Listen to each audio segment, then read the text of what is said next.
kabar pemirsa? Anda menyaksikan program Happy Parenting. Sebagaimana kita ketahui, menjadi orang tua tidak mudah.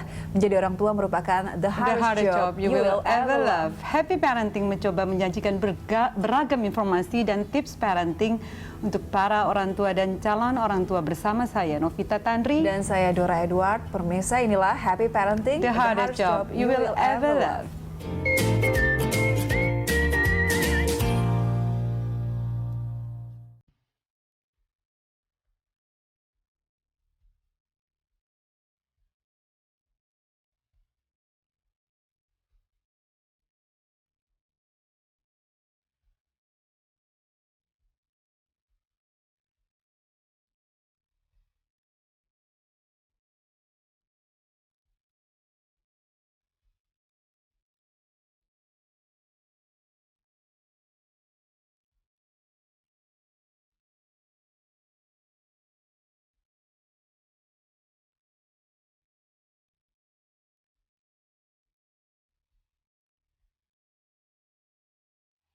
Di kehidupan keluarga sehari-hari, mengelola keuangan merupakan hal yang gampang-gampang sulit. Ya, semua orang pasti ingin punya tabungan di masa depan untuk pendidikan anak, kemudian masa pensiun, deposito yang mencukupi kebutuhan sehari-hari, bahkan kalau bisa cukup untuk traveling dan juga membantu orang lain. Namun ternyata pemirsa, bagi sebagian besar orang, membuat sebuah perencanaan keuangan keluarga adalah suatu hal yang terlihat rumit dan bahkan membuat frustasi ya, Mbak Novia. Makanya hari ini kita hadirkan sahabat saya, Mbak Likwina. Apa kabar? Halo, Seger Mbak. terus. Halo, Mbak. Terima kasih ya sudah hadir di Happy Parenting. Ini menjadi orang tua kan gampang-gampang susah nih. Kita kepengenin Mbak Likwina masa depan punya deposito seperti tadi Mbak Dora sampaikan yang banyak, bisa untuk mencukupi kebutuhan sehari-hari. Anak bisa sekolah ke luar negeri kalau bisa, bahkan bisa jalan-jalan atau membantu orang lain.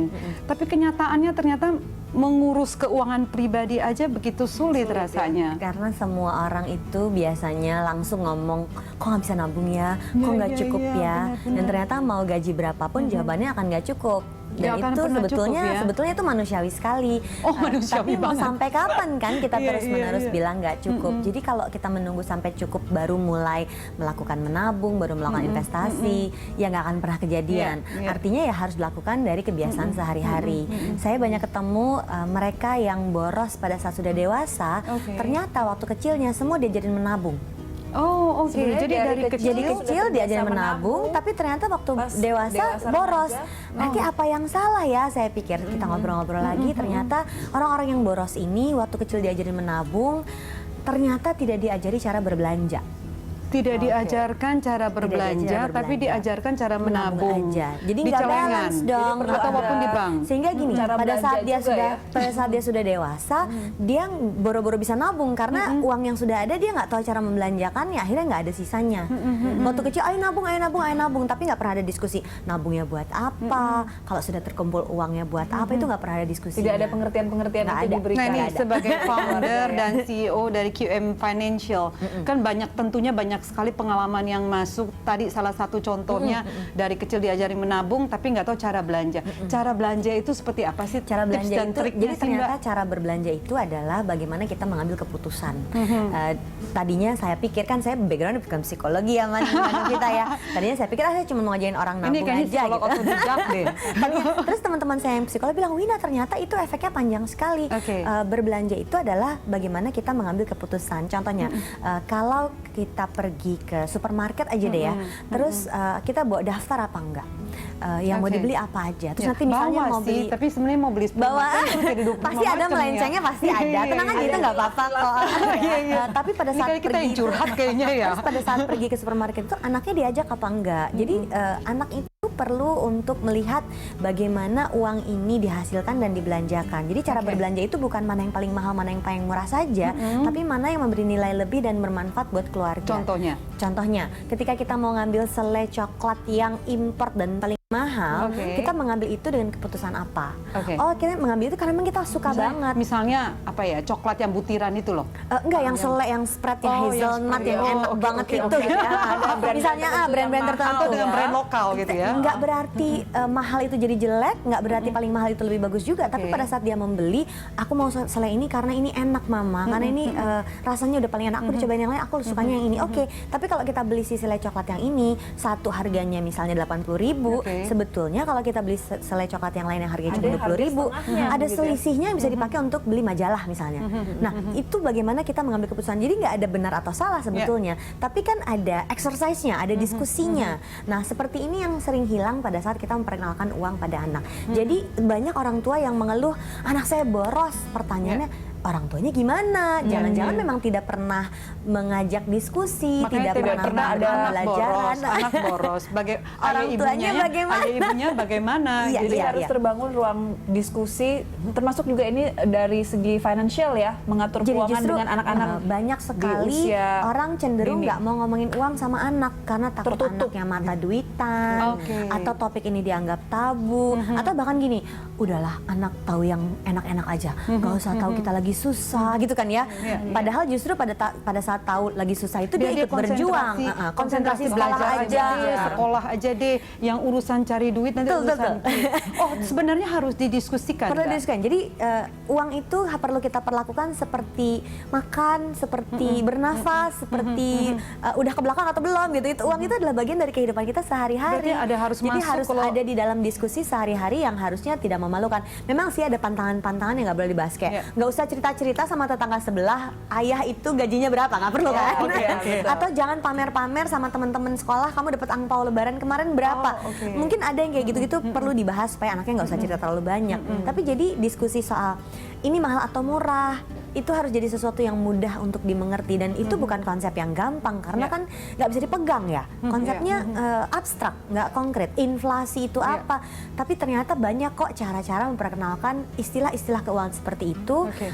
pada anak-anak tanpa harus bikin kayak kuliah gitu. Jadi ada Menabung. penggunaan Kalau kita bahasa-bahasa bicara yang mudah, bahasa yang mudah yang mudah dipahami sesuai dengan usianya kali juga Mbak Dora ya.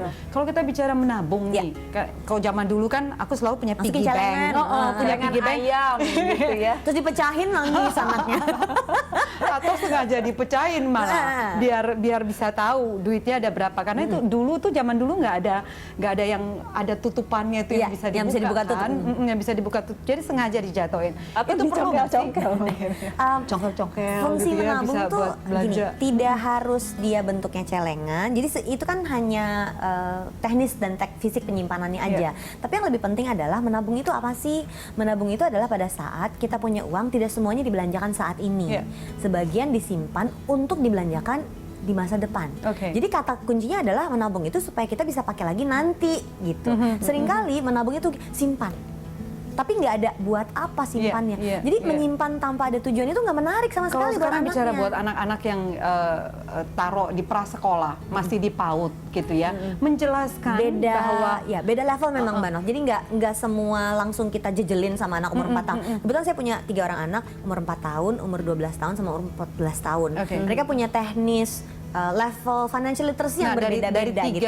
tiga usia yang berbeda Tiga ini, usia yang berbeda ini ngajarin cara yang paling ngajarnya kecil, berbeda-beda. yang paling kecil Kalau yang paling seperti apa? kecil dia belum angpau lebaran dia terima, dia belum tahu ini mana yang nilainya lebih bagus. Dia cuma tahu aku dapat uang lembarannya banyak sekali. Padahal 2000-an gitu. Tapi yang penting Tapi buat secara dia ini quantity banyak ya. Dan gitu buat dia yang penting kita ajarin bahwa ini tuh uang. Ini mau beli rumah loh, Dapatnya- ternyata dengan 2000-an itu. Amin gitu lah. Dapatnya susah. Dia harus menyanyi dulu di depan sepupu-sepupunya untuk dia bisa dapat uang itu, dan dia belajar ngitung, dan buat dia ini uang aku. Dan dia bisa, ini yang punya aku, ini yang punya kakak, ini yang punya mas. Lalu berapa dari uang itu yang dia akan sumbangin ke masjid misalnya, atau kalau misalnya agamanya yang bukan Islam, sumbangin ke gereja atau ke vihara atau kemanapun, atau mau ke rumah yatim pulang dari angpaunya, itu bisa. Jadi sebetulnya menabung itu cuma sebagian kecil. Ada yang lain lagi, saya menyebutnya BBM. Berbelanja, berbagi, sama menabung. berbagi, menabung. Belanja juga, berbagi juga, Iya. menabung juga. Jadi jangan sampai kita Komplit. sebagai orang tua memperkenalkan uang pada anak itu hanya sampai menabung aja. Padahal ada 3 yang harus kita ketahui bersama, Berbagi dan berbelanja, menabung. berbagi, sama menabung. Jadi kalau tahu 3-3-nya, anaknya nggak kekepin uangnya terus, tapi dia juga tahu berapa yang boleh aku pakai, Aku kalau mau beli mainan boleh apa enggak? Nah, kebayang nggak sih begitu ngomong, aku beli mainan, kamu mau beli mainannya apa? Ceritanya tuh jadi panjang gitu, nggak cuma ayo nabung, ayo nabung, ayo nabung gitu. Lebih menarik dan lebih terbangun obrolan, diskusi, komunikasi dengan anak dan orang tua. Dan tadi yang diperlukan juga selain belanja menabung, ada berbagi juga dengan orang lain ya. Berbagi Kita dan juga akan menabung. lanjutkan perbincangan menarik ini, bagaimana mengatur keuangan di keluarga dan memberi pengertian kepada anak. Pemirsa, ketika masih single saja memang sulit mengatur keuangan pribadi. Bagaimana ketika sudah berkeluarga? Namun ternyata semua itu tidak sesulit yang kita bayangkan. Apakah mengajar menabung pada anak sejak dini ini bisa efektif? Kami akan kembali usai jeda.